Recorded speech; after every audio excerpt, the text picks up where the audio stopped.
Young lovers Ryan and Maya are driving across the country to Portland. On their way, they stop in a small town called Venus, where their car suddenly breaks down. The local mechanics are ready to fix it, but the couple will have to stay somewhere for the night.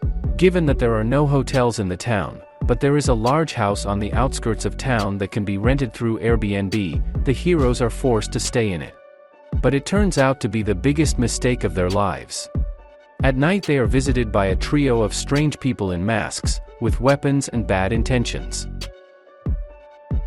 In 2007 came out in the thriller Vacancy, which told about of a couple staying in a roadside motel, where they got hunted by a mysterious killer. Critics met the movie indifferently, ordinary viewers didn't quite like it either. A year later premiered in many ways similar to that film thriller The Strangers by Brian Bertino, another slasher about a couple fleeing from maniacs, and although it did not impress critics again and the audience ratings of the film were even lower than with Vacancy, The Strangers performed much better in terms of box office and paid off several times.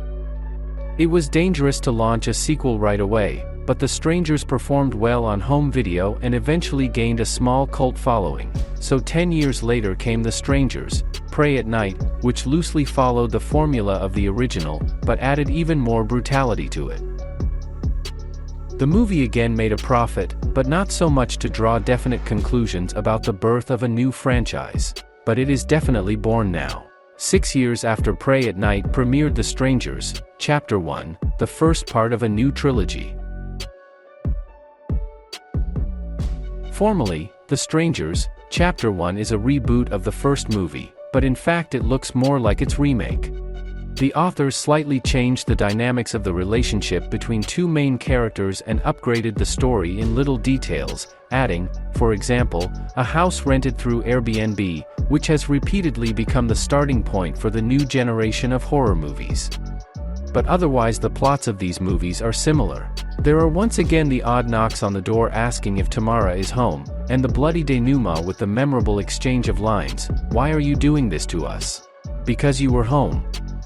In the director's chair is Renny Harlin, a Finnish director whose career has been full of both high-profile ups and embarrassing downs, one of which, the pirate action film Cutthroat Island, in the middle of the 90s sunk the once successful Carolco Studios. For almost 40 years in the cinema industry, he managed to work in Hollywood, and in China, and even in Russia. In recent years, he is not at the peak, and The Strangers, Chapter 1 is unlikely to change anything radically. Harlin once again shows himself an experienced and technical creator of tense movies, but he stubbornly doesn't try to jump above his head and builds his movie on the most common genre tricks. On the one hand, it's a quite high-quality entertainment for those who like tense stories. On the other hand, the first movie from Brian Bertino was technically no worse and the reboot adds nothing to it. However, maybe it's just a warm-up before the main course, because all three films of the new trilogy were shot back-to-back, and starting with the second part, which is also to be released in 2024, the story about masked maniacs will go in some new, hopefully fresh and unexpected, direction.